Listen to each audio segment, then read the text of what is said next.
Good afternoon, good morning. This is Mark Johnson from Loyalty360. I hope everyone's happy, safe, and well. I want to welcome you back to our Throwback Thursday series.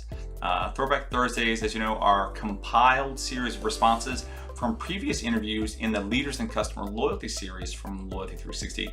Their interviews are with leading marketers focused on customer experience and customer loyalty.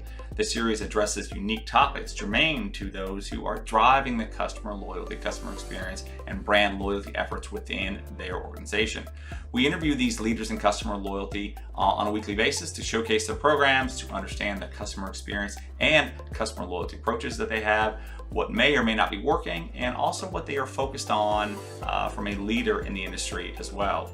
Through the openness of showcasing these brands, we obtain unique insights through the depth and breadth of these interviews, and these topics should be relevant to all within the industry. One of the biggest areas that we continue to hear from our marketers, member and non-member, is about their customers and how they are changing, how they can market to them, how they can understand them as they go through this change. So the question we asked is, how are your customers changing for the past year in relation to COVID and other habits, and how are you responding to that? So let's go ahead and take a look. You know, one of the benefits that we saw was we got an increase of guests that maybe were trading down from fast casual during the pandemic. They still had, extra income, but they weren't quite willing to spend all of that on that higher check value. So we saw a lot of trade down there. So one of the biggest things that we saw over the last year was a larger bifurcation between what we would call our premium guests and our value-driven guests.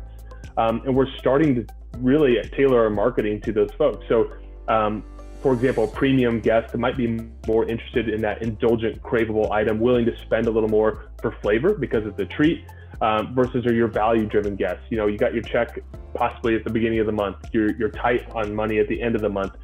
I need your 2 for $5 deals. I need your 2 for $4 deals.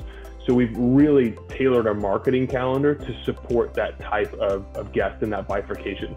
I think historically, if you look back, it was typically more just value, but as we get smarter about our marketing, now that we have more channels to market directly, we're starting to create 2 distinct paths, and then just continue to learn. I think right now it's really difficult to tell what the long-term guests will look like, but we're certainly trying to adapt in real time. Customers are getting much more digitally savvy.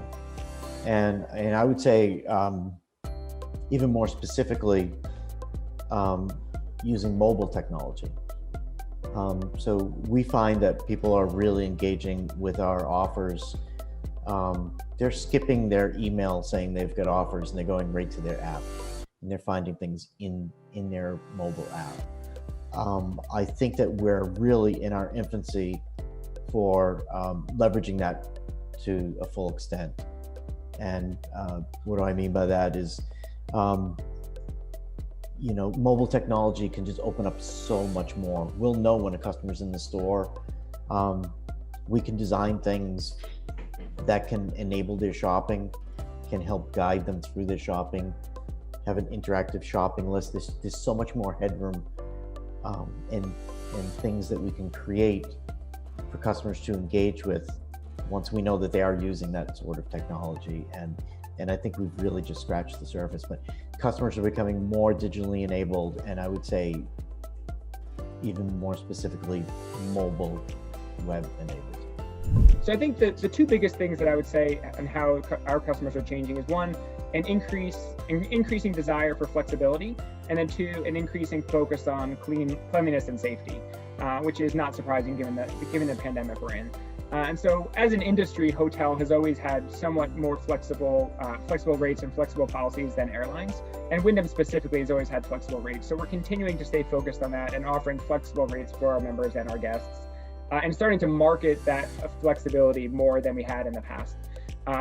And then something else, the mobile app, as you mentioned, is a great way to be able to provide a low contact solution through technology, which is something that's really valuable for our members right now. And then the Count on Us initiative, which I mentioned before as well, is also a great way to ensure that we're providing a safe and clean environment for our members and our guests when they're arriving at our hotels. Oh yeah, I mean, I think just in all industries, customers are changing because it doesn't take long for the best experience to be the thing that everybody wants to emulate, and then it becomes the norm, right?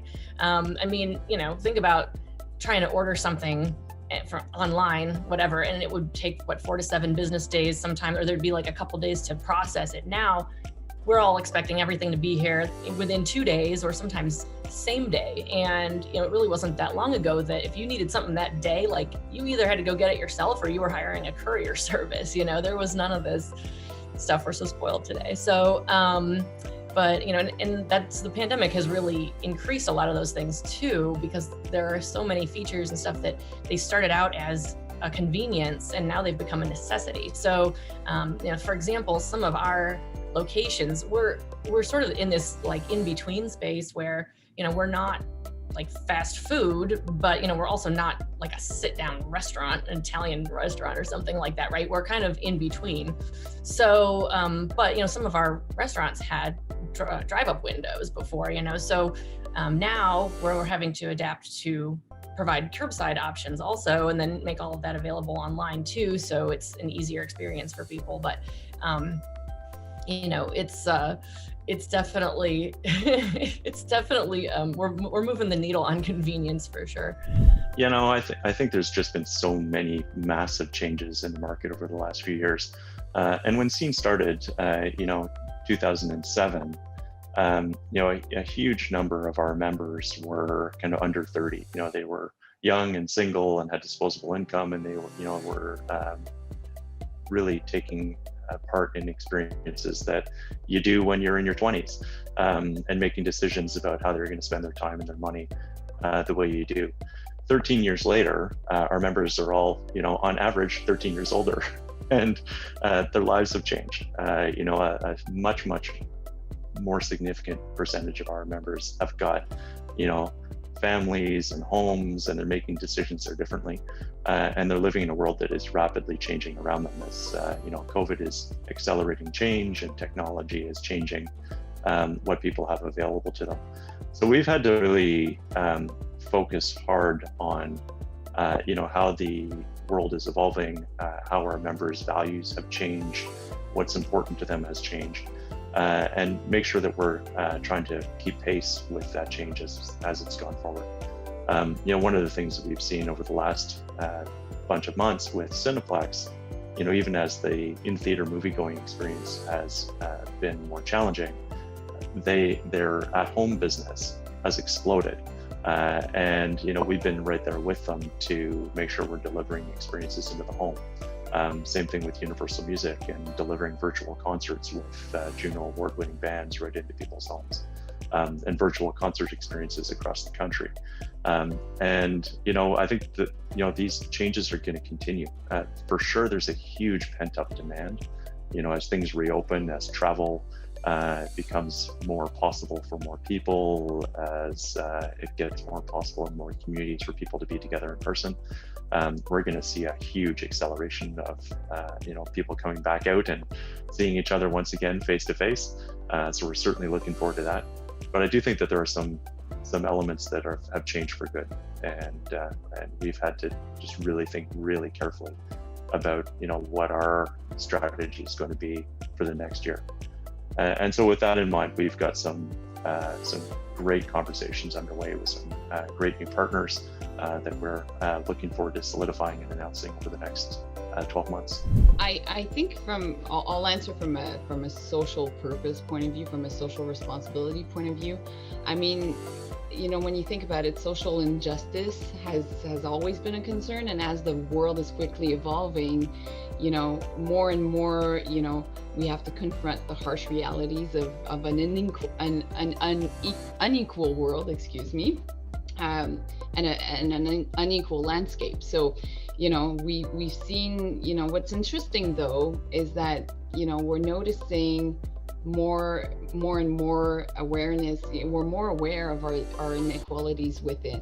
We saw it recently with the Black Lives Matter movement, obviously, but I think we as Canadians have become more and more aware over the past couple of years that not everybody's on the same equality scale, unfortunately, in Canada. When you think about the realities of the Indigenous communities, or when you think about the amount of kids that don't have access to breakfast every day, right? So, our customers and our employees want to help, And I think this really truly speaks about what it means to be Canadian and our values of altruism and generosity. So, you know, how do we as a brand, you know, see our customers changing? I mean, we see this deep connection to the Canadian values, and obviously as the flag carrier, we are extremely well positioned to represent those Canadian values and live and breathe them every day.